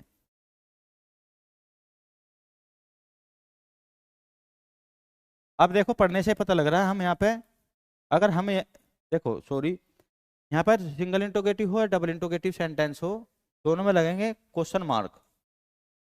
और देखो एफर्मेटिव सेंटेंस में ये पूर्ण विराम लगेगा, नेगेटिव सेंटेंस में भी पूर्ण विराम, और सिंगल इंट्रोगेटिव सेंटेंस में भी question mark, double interrogative sentence में भी क्वेश्चन मार्क, क्योंकि ये होते ही है क्वेश्चन। ये वाला क्वेश्चन होता है ऊपरले वाला, जिसके हम यस नो में जवाब दे सकते हैं, यानी कि राम अच्छा है यस बोल दो या नो, अच्छा है तो यस, नहीं है तो नो। इसीलिए देखो जो ये सिंगल इंट्रोगेटिव सेंटेंस है ये क्वेश्चन वर्ड से शुरू होंगे और क्वेश्चन मार्क से खत्म होंगे, यानी कि इनके बाद में आएगा क्वेश्चन मार्क ही अपना, न कि पूर्ण विराम। इसे हिंदी में बोल के चलेंगे प्रश्नवाचक चिन्ह, ये क्वेश्चन मार्क। अब डबल इंट्रोगेटिव सेंटेंस में भी बीच में आएगा डबल एच फैमिली वर्ड यानी कि क्वेश्चन वर्ड, और सबसे बाद में आएगा क्वेश्चन मार्क। अब देखो राम अच्छा क्यों है, अब जो डबल इंट्रोगेटिव सेंटेंस है आप इसका आंसर यस नो में नहीं दे सकते, चाहे एक बार पढ़ के देखो अपने आप। अगर मैं कहूँ राम अच्छा क्यों है, अगर आप बोलोगे यस नो, तो कुछ थोड़ा अलग सा नहीं लग रहा है इसमें। और ऊपरले वाला सेंटेंस पढ़ के देखो, क्या राम अच्छा है, उसका हाँ हम आंसर यस नो में दे सके, या तो यस बोल दो या हाँ या नो बोल दो। पर यहाँ पर निचले सेंटेंस में एक बार पढ़ के देखो राम अच्छा क्यों है, तो उसमें हमें रीजन बताना पड़ेगा राम अच्छा क्यों है, यानी कि वहां पे यस नो में आंसर ना देके उसको हमें स्पोकन में ही देना पड़ेगा, यानी कि उसका कुछ ना कुछ तो कारण बताना पड़ेगा। भाई Ram is very pity person या वेरी हम्बल कुछ भी person, so we can say Ram is a good person, यानी कि कुछ ना कुछ रीजन बताना पड़ेगा हमें वहां पे। तो देखो सिंगल इंट्रोगेटिव सेंटेंस होते हैं यस नो, पर डबल इंट्रोगेटिव सेंटेंस में हमने कुछ ना कुछ स्पोकन में उसका रीजन बताना पड़ेगा, न कि यस नो क्वेश्चन होते ये होते हैं हमें उनका जवाब यस नो में ना देखे कुछ ना कुछ रीजन के साथ स्पोकन में ही देना पड़ेगा। यानी कि आपको किसी से कुछ बात बुलवाना हो या यदि यस नो में क्वेश्चन आपका आप अपने क्वेश्चन का आंसर मांग रहे हो, तो सिंगल इंट्रोगेटिव के तरीके से बोल दो। और यदि यस नो में ना मांगना चाह रहे हो, दूसरे को फोर्सफुली ही कुछ ना कुछ बुलवाना चाह रहे हो, तो डबल इंटरोगेटिव के तरीके से क्वेश्चन कर लो किसी से, तो उसे कुछ ना कुछ रीजन बताना पड़ेगा। तो अब आप समझ गए होंगे। देखो प्रेजेंट टेंस का मतलब एक बार फिर रिवाइज करवा रहा मैं क्विकली, होता है वर्तमान समय। देखो मैंने बताया इनका ही फॉर्मेशन होते हैं 12 हैंड टेंस जो हम पढ़ के चलेंगे, यानी कि इन्हीं का ही रूप होते हैं वे, यानी कि इन समय में रह के हम 12 प्रकार से वहां पे एक्शन को कर सके। यहाँ पे एक्शन नहीं होगा, जब हम 12 सेंटेंस पढ़ेंगे तो वहां पे एक्शन होने लगेंगे इन समय में रह के ही, बस उन्हें ही इनका ही फॉर्मेशन है इस समय का फॉर्मेशन, और वहां पे समय प्लस एक्शन हो जाएगा, समय के साथ साथ एक्शन हो जाएगा, इसलिए वहां पे 12 सेंटेंस इन्हीं का ही फॉर्मेशन है इन तीनों के तीनों टेंस का। अब प्रेजेंट की पहचान होगी है हूं होता है इजमार से, जहां भी इजमार या है हूं हो लिखा पा रहा आप समझाओगे वहां पे प्रेजेंट का मतलब वर्तमान समय की बात हो रही। जहां पे भी देखो था थी थे या वाजवर की बात हो रही, हम समझ जाएंगे वहां पे पास्ट के समय की बात हो रही है, यानी कि जो पीछे समय चला गया अब से पीछे। प्रेजेंट आदमी का देखो वहीं पे ही हो जहाँ पे वो उपस्थित हो, जैसे हम क्लासरूम में हैं तो हमारा प्रेजेंट यहीं पे है, इससे पीछे जितना भी समय चला गया वो सारा का सारा पास्ट है। अब आगे आने वाला समय जो होगा वो होगा फ्यूचर, उसकी पहचान यहाँ से हो जाएगी। अच्छा किसी भी समय में रह के हम बात को चार तरीके से कर सके, या तो एफर्मेटिवली तरीके से, किसी की सकारात्मक बात कर रहे हो तो वो एफर्मेटिव बोल दिया जाएगा, या कि किसी के बारे में नेगेटिव बात करे हो तो वहां पर नकारात्मक तरीके से बात होगी। अगर फिर हम क्वेश्चन भी तो दो तरीके से कर सके, यानी कि किसी से यस नो में आंसर मांगना चाह रहे हो तो सिंगल इंटरोगेटिव के तरीके से बात कर सके, यदि किसी पे फोर्सफुली बुलवाना ही चाह रहे हो कुछ ना कुछ रीजन मांग रहे हो तो डबल इंटरोगेटिव के तरीके से बात को कर सके हम।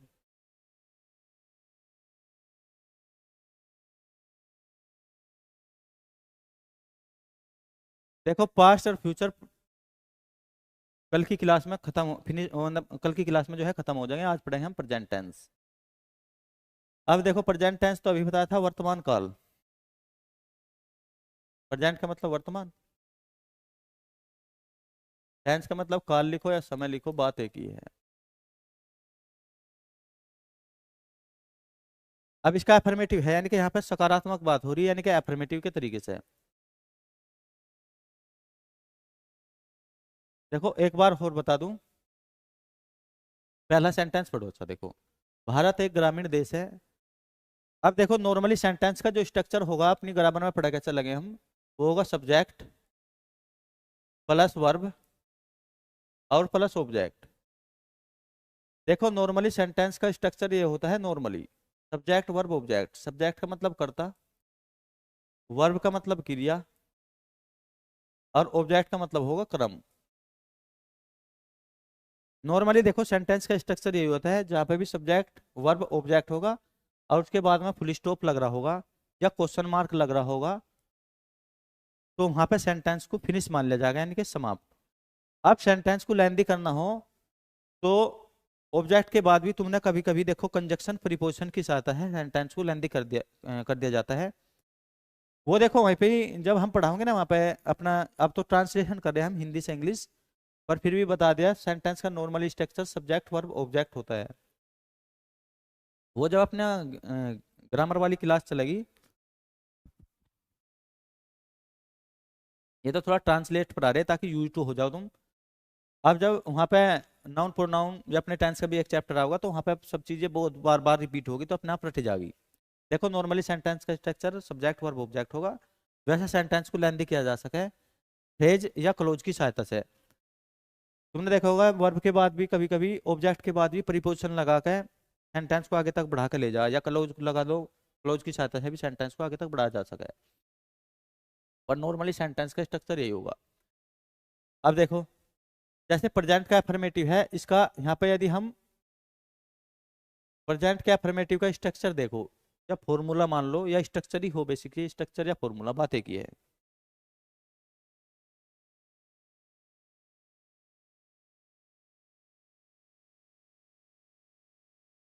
देखो इसका स्ट्रक्चर होगा सब्जेक्ट प्लस इजमार, क्योंकि हमें पता प्रेजेंट टेंस में तीन ही वर्ब है इज एम आर, है नहीं, तो इज एम आर और प्लस ऑब्जेक्ट।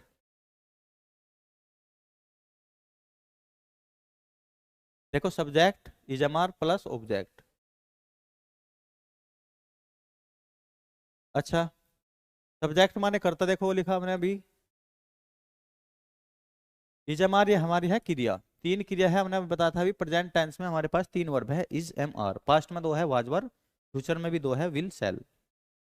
तो ये इज एम आर है हमारी क्रिया, ये ना बोल लो वर्ब, बात एक ही है। ऑब्जेक्ट को हिंदी में बोलते हैं कर्म।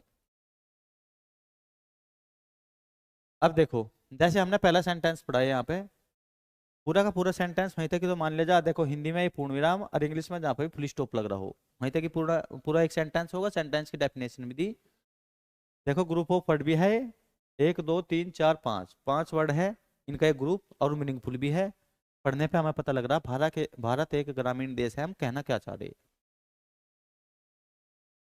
यानी कि पढ़ने पे हमें पता लग रहा है ग्रुप ऑफ वर्ड जो है ये अपना मीनिंग भी दे रहा, यानी कि भारत एक ग्रामीण देश है। हाँ, हमें पढ़ने से पता लग रहा है ये चीज।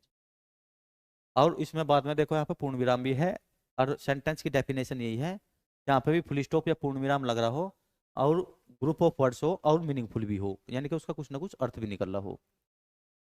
तो देखो सेंटेंस का जो प्रेजेंट टेंस का अफर्मेटिव का स्ट्रक्चर होगा वो ये होगा, सब्जेक्ट वर्ब और ऑब्जेक्ट।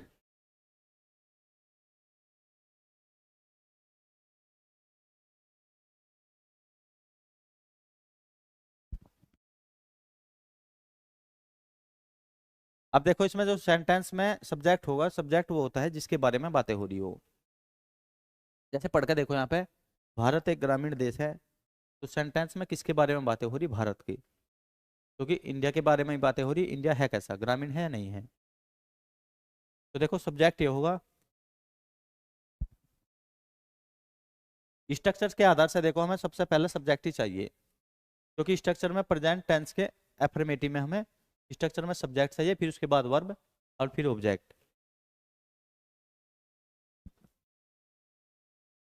तो लिखो सब्जेक्ट, हमें पता सब्जेक्ट वही है जिसके बारे में बातें हो रही हो, तो इंडिया के बारे में बातें हो रही है, यानी कि भारत के, तो भारत ही लिखो यहाँ पे, इंडिया।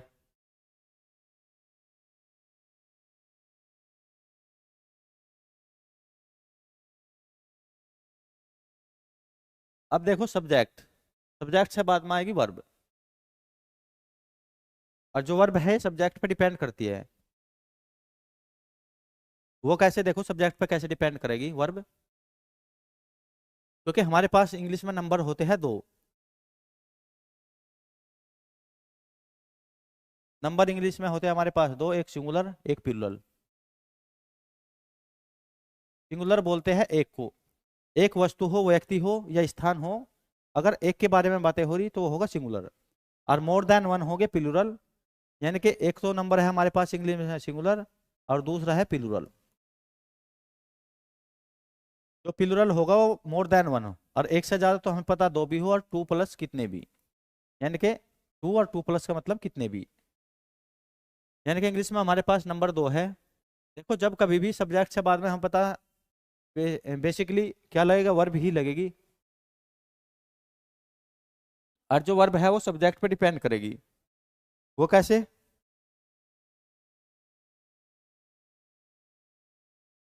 क्योंकि हमें पता, देखो सब्जेक्ट से बाद में क्या आएगी, वर्ब, और वो सब्जेक्ट पे ही डिपेंड करेगी।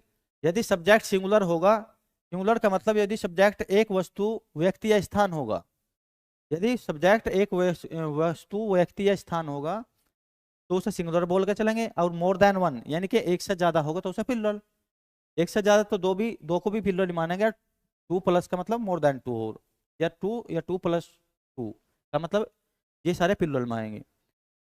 तो देखो अब इंडिया के बारे में बातें हो रही और हमें सब्जेक्ट के बाद में लगाना वर्ब, तो जब वर्ब लगाएंगे तो हमारे पास देखो तीन वर्ब है, एक तो हमारे पास है इज,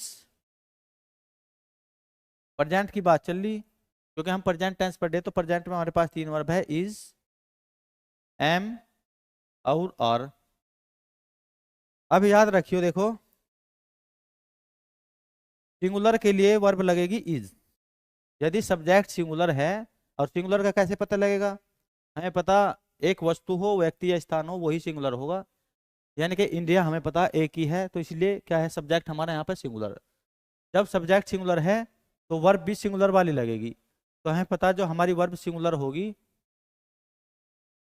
बोलो मैं यहीं पे लिख दूं एक बार।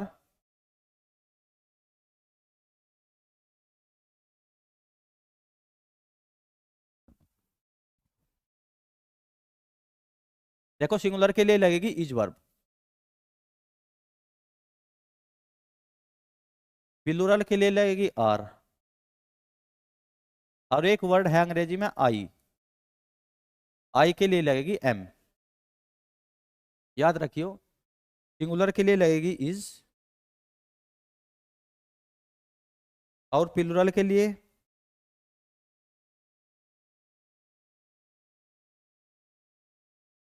देखो, सिंगुलर के लिए ये, सिंगुलर का मतलब एक, एक वस्तु हो, व्यक्ति हो, स्थान हो। प्लूरल के लिए लगेगी आर,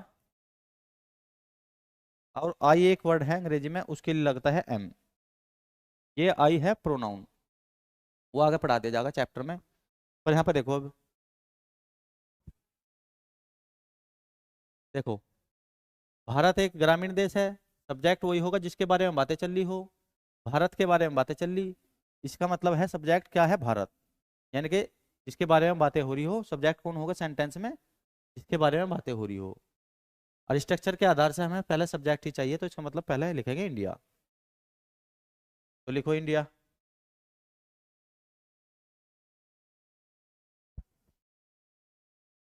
अब इंडिया के बाद में देखो, सब्जेक्ट के बाद में हमें चाहिए वर्ब। जब कभी भी देखो वर्ब लिखेंगे तो वर्ब डिपेंड करती है सब्जेक्ट पर। यदि सब्जेक्ट सिंगुलर होगा तो वर्ब भी अपनी सिंगुलर होगी, और सब्जेक्ट प्लूरल होगा तो वर्ब भी प्लूरल होगी।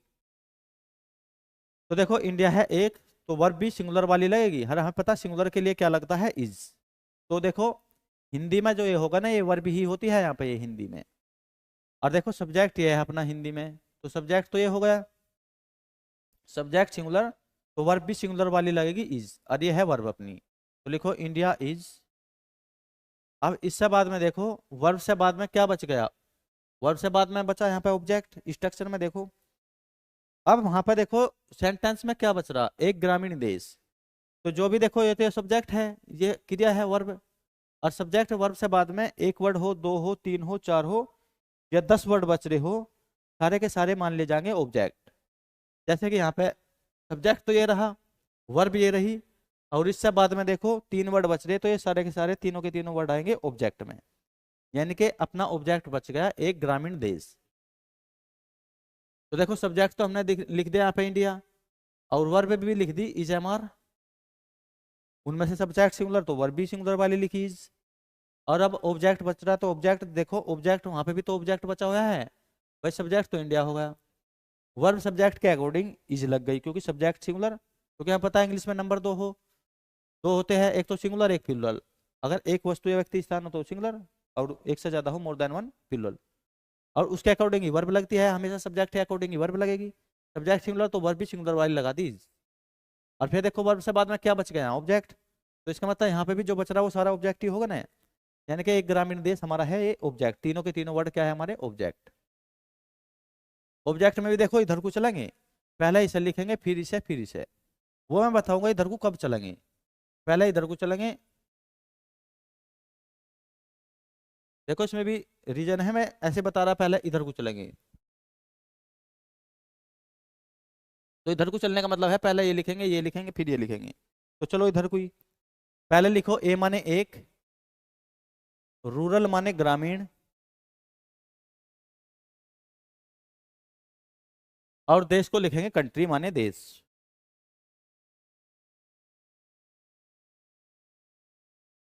और इससे बाद में देखो, अब कंट्री से बाद में यहाँ पे क्या है, पूर्ण विराम। अब जब यहाँ पे पूर्ण विराम है, तो इस पूर्ण विराम की जगह लगाते हैं हम फुल स्टॉप। तो देखो ये लगा दिया फुल स्टॉप। अब सेंटेंस हो गया हमारा कंप्लीट। नेक्स्ट सेंटेंस देखो तुम अपने आप बना सको। अभी नेक्स्ट ना बनाओ, जंगल हमारी राष्ट्रीय संपत्ति है, एक बार ये बनाओ, ये वाला सेंटेंस।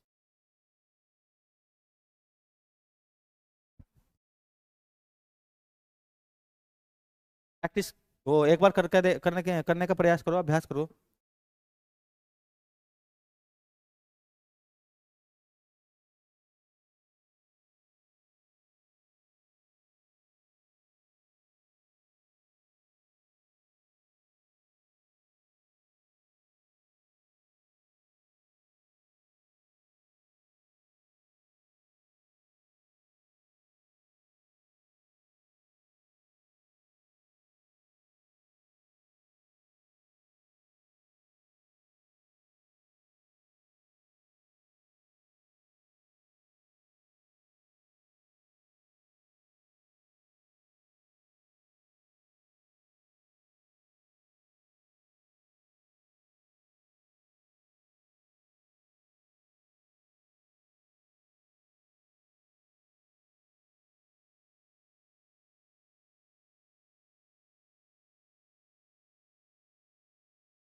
अब देखो, जंगल हमारी राष्ट्रीय संपत्ति है, जंगल के बारे में बातें हो रही। भाई जंगल के बारे में ही तो बातें हो रही, जंगल हमारी राष्ट्रीय संपत्ति है या नहीं है। तो जिसके बारे में बातें हो रही, देखो है हूँ होता तो पहचान हो गई हमारी प्रेजेंट टेंस की, क्योंकि हमें पता प्रेजेंट में ही है हूँ हो लगते हैं। यहाँ से तो पहचान हो गई प्रेजेंट की।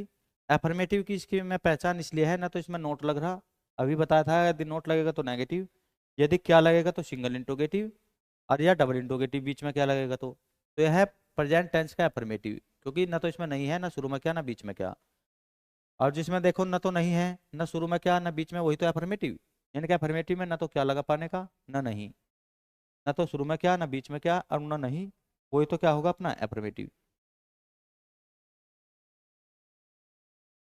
तो अब देखो फॉरेस्ट, फॉरेस्ट देखो इसके जंगल के बारे में बातें हो रही तो जंगल ही पहले लिखेंगे, यानी कि फॉरेस्ट।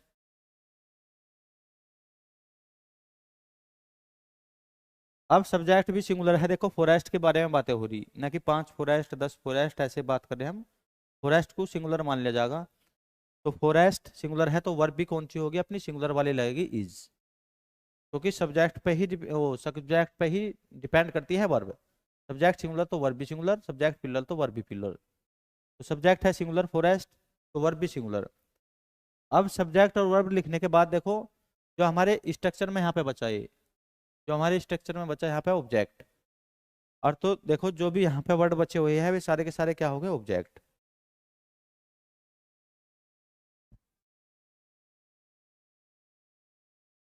देखो जो भी यहाँ पे वर्ड बचे हुए सारे के सारे क्या हो गए, ऑब्जेक्ट होंगे। अब हमारी राष्ट्रीय संपत्ति बचा यहाँ पे, इसका मतलब यही ऑब्जेक्ट है, क्योंकि सब्जेक्ट वो होगा जिसके बारे में बातें चल रही, जंगल के बारे में बातें चल रही, तो सब्जेक्ट जंगल होगा, तो सब्जेक्ट हमने लिख दिया। सब्जेक्ट के अकॉर्डिंग हमने वर्ब भी लगा दी, सब्जेक्ट फॉरेस्ट अपने अपना सिंगुलर है तो वर्ब भी सिंगुलर है। उसके बाद यहाँ पे देखो स्ट्रक्चर में ऑब्जेक्ट बचा, तो वहाँ पे जो भी बचा वही ऑब्जेक्ट होगा, हमारी राष्ट्रीय संपत्ति। अवर माने होता है हमारा या हमारी अवर, और राष्ट्रीय होता है नेशनल। देखो इधर को चलेंगे, अभी पहले इसे लिखेंगे फिर इसे फिर इसे। अवर नेशनल,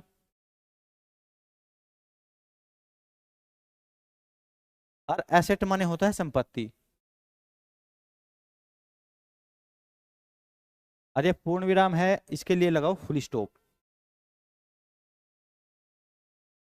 अब देखो नेक्स्ट सेंटेंस देखो एक बार, कश्मीर धरती पर स्वर्ग है, किसके बारे में बातें हो रही, कश्मीर के। जिसके बारे में बातें हो रही वही क्या होगा, सब्जेक्ट, क्योंकि जिस सेंटेंस में जिसके बारे में बातें हो रही होगी वही क्या होगा, सेंटेंस। तो इसका मतलब कश्मीर है सेंटेंस, वो सब्जेक्ट यहाँ पे। तो लिखो कश्मीर, क्योंकि स्ट्रक्चर के आधार से देखो हमें पहले सब्जेक्ट ही लिखना, सब्जेक्ट वो जिसके बारे में बातें हो रही, तो लिखो कश्मीर।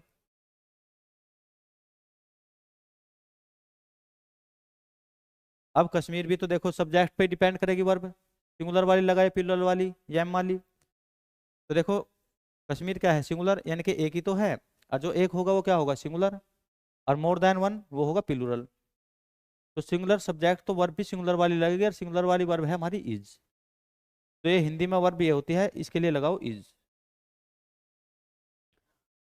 अब देखो धरती पर स्वर्ग, अब तुम देखो यहाँ पे पर लगा हुआ है ना, ये पर, ये है प्रीपोजिशन। अब जब कभी भी सेंटेंस में प्रीपोजिशन लगी रहेगी, देखो ये ऊपर ये सेंटेंस थे जो ऊपर ले वाले उनमें प्रीपोजिशन नहीं थी, इस वाले सेंटेंस में देखो या उस वाले सेंटेंस में देखो, देखो जो ये सेंटेंस है इनमें प्रीपोजिशन नहीं थी। जैसे हमारी राष्ट्रीय संपत्ति, तो इनके बीच में ना तो पर है ना के, एक बार प्रीपोजिशन भी लिखवा दूं, जल्दी से लिखो एक बार। ये सिंगुलर प्लुरल तो हमें पता लग गया, नंबर हमारे पास दो हो, एक सिंगुलर, यदि एक वस्तु व्यक्ति स्थान हो तो सिंगुलर, एक से ज्यादा हो मोर देन वन तो प्लुरल, एक से ज्यादा यानी कि वस्तु व्यक्ति स्थान हो तो मोर देन वन हो तो प्लुरल। अब देखो इन्हें मैं रब करने जा रहा है, नंबर उतार लो, इंग्लिश में नंबर हो दो, सिंगुलर और प्लुरल। और ये वर्ब भी जो सिंगुलर के लिए इज, और प्लुरल के लिए आर, और आई के साथ एम, ये मैंने वहां पे भी लिख रखा, सिंगुलर के लिए इज, आई के साथ एम, और प्लुरल के लिए आर।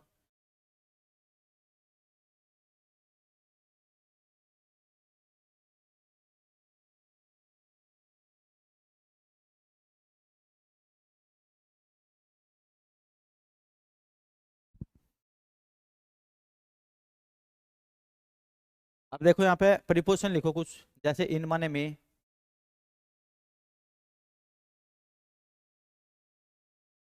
जैसे आई एन, ये होता है इन माने में। अब देखो, आई है ना, आई माने भी मैं ही हूँ, पर वो आई दो मात्रा वाला हो। आई माने ये प्रीपोजिशन नहीं होती जो मैं लिख रहा, अब आई माने मैं, दो मात्रा वाला मैं, यानी कि मैं अपने आप को कहूँ मैं। तो आई माने मैं हूँ, पर इन माने हो मैं, एक मात्रा वाला, ये हो इन।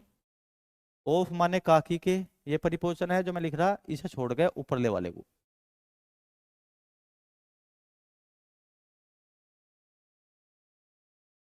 देखो ऑफ माने हो काकी के, यह है ओ एफ, ऑफ माने होगा काकी के, का या की या के। लड़का हो तो लड़का, लड़की हो तो लड़की, बहुत सारे तो के। फोर माने के लिए, फोर माने के लिए। फ्रोम माने से, यह है फ्रोम।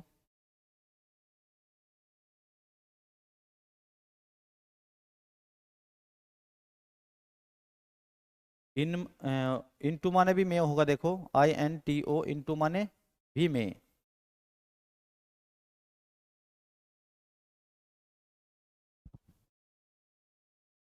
ओन माने पर।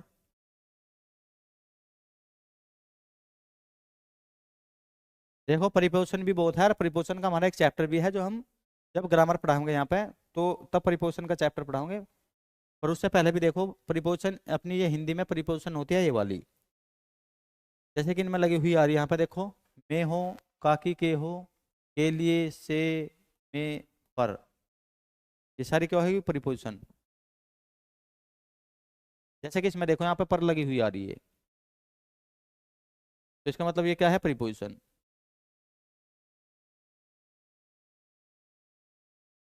देखो इन सेंटेंस में जब हम, इनमें प्रीपोजिशन नहीं थी तो हम इधर को चल रहे थे इस डायरेक्शन में, यानी कि पहले ये लिखा था फिर ये फिर ये। ऐसे ही इसमें प्रीपोजिशन नहीं, कहीं पे देखो ना में से के पर है, तो इसलिए हम इधर को चले थे इस डायरेक्शन में। पर जिसमें प्रीपोजिशन आएगी हम चलेंगे उसमें इस डायरेक्शन में, यानी कि पहले लिखेंगे ये जो ऑब्जेक्ट अपना बच रहा। देखो कश्मीर तो स्वर्ग है, उस कश्मीर तो लिख दिया, सब्जेक्ट तो लिख दिया हमने, सब्जेक्ट के बाद वर्ब भी लिख दी सब्जेक्ट के अकॉर्डिंग, सब्जेक्ट सिंगुलर तो वर्ब सिंगुलर। अब जो वर्ब के बाद सारा का सारा क्या बचेगा, ऑब्जेक्ट, जो भी बचेगा वही ऑब्जेक्ट होगा। अब यहाँ जब हम धरती पर स्वर्ग पढ़ रहे हैं ऑब्जेक्ट, तो इस ऑब्जेक्ट में यहाँ पे प्रीपोजिशन है ये पर। जब ये प्रीपोजिशन है तो हम किधर को चलेंगे, देखो जब प्रीपोजिशन लगी हुई आओगी तो हम चलेंगे इधर को, इस डायरेक्शन में। ऊपरले सेंटेंस में प्रीपोजिशन नहीं थी तो हम चले थे इस डायरेक्शन में ऐसे, यानी कि पहले ही लिखा था फिर ये फिर ये। अब प्रीपोजिशन है तो अब चलेंगे इस डायरेक्शन में, अब चलेंगे इस डायरेक्शन में ऐसे, पहले ये लिखेंगे फिर ये फिर ये। देखो प्रीपोजिशन हो तो इस डायरेक्शन में, यानी कि पहले ये फिर ये फिर ये, और ना हो तो इस डायरेक्शन में, पहले ये फिर ये फिर ये। अब लिखो स्वर्ग, पैराडाइज माने स्वर्ग।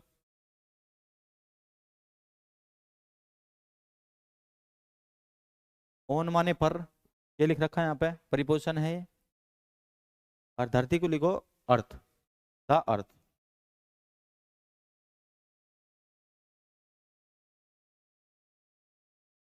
पूर्ण विराम के लिए लिखो फुल स्टॉप, तो यहाँ पे फुल स्टॉप लिखो। देखो सचिन क्रिकेट के महानायक हैं, सचिन के बारे में बातें हो रही, जिसके बारे में बातें हो रही वही सब्जेक्ट होगा, तो लिखो सचिन। सब्जेक्ट से बाद में अगर सब्जेक्ट सिंगुलर है तो वर्ब भी सिंगुलर होगी, सब्जेक्ट प्लुरल है तो वर्ब भी। सचिन एक ही है, और हमें पता एक वस्तु या एक ही स्थान हो सिंगुलर, तो सिंगुलर के लिए लगेगा इज, ये अपनी वर्ब है इज। सचिन भी देखो हमने लिख लिया, रिज भी, यानी कि सब्जेक्ट भी लिख लिया और वर्ब भी, और जो सारा का सारा बचा वो है क्रम। ऑब्जेक्ट में चाहे तीन वर्ड बच रहे हो, चार पाँच छः दस, जितने भी बच रहे हो सारा ऑब्जेक्ट। और ऑब्जेक्ट में हम देख लेंगे, देखो यहाँ परिपोजिशन है के, क्योंकि हम पता काकी के ये परिपोजिशन हो, ये लिख रखी ओप माने काकी के। जब परिपोजिशन लगी रहेगी तो इधर को चलेंगे, इधर को चलने का मतलब है पहले ये लिखेंगे फिर ये, और नहीं लग रही थी तो हम चले थे इधर को, ये पहले ये फिर ये। तो लिखो महानायक हो सुपरस्टार।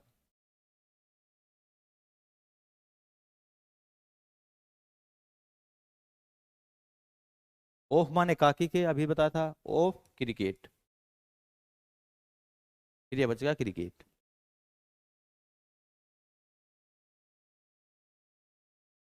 आप पूर्ण विराम के लिए लगाओ फुल स्टॉप। तो देखो आज क्लास होगी थोड़ी लेंदी, कल से इसका नेगेटिव और सिंगल इंटरोगेटिव डबल इंटरोगेटिव हो सके तो हम अगली क्लास भी कल ही करवा दें पूरे के पूरे टेंस। तो देखिए ये 12वीं के लिए भी बहुत सुफिशियंट है, ये सेंटेंस जो मैं पढ़ा रहा है ट्रांसलेशन आती है वैसे 12वीं तक, पर तुम्हें पढ़ाना जरूरी है। थोड़ा तुम समझ जाओ सब्जेक्ट क्या हो, सब्जेक्ट के अकॉर्डिंग वर्ब सिंगुलर प्लूरल थोड़ी बात यानी कि सीख के चलेंगे, तभी तो स्टेप टू स्टेप आगे बढ़ेंगे। अब यूज टू भी हो जाओगे तुम मुझसे। तो देखो यहाँ पे पढ़ने पे समझ में भी आ रहा होगा सब्जेक्ट क्या है, वर्ब क्या है, ऑब्जेक्ट क्या है। तो थैंक यू दोस्तों, कल मिलेंगे नई क्लास के साथ, तब तक के लिए गुड बाय।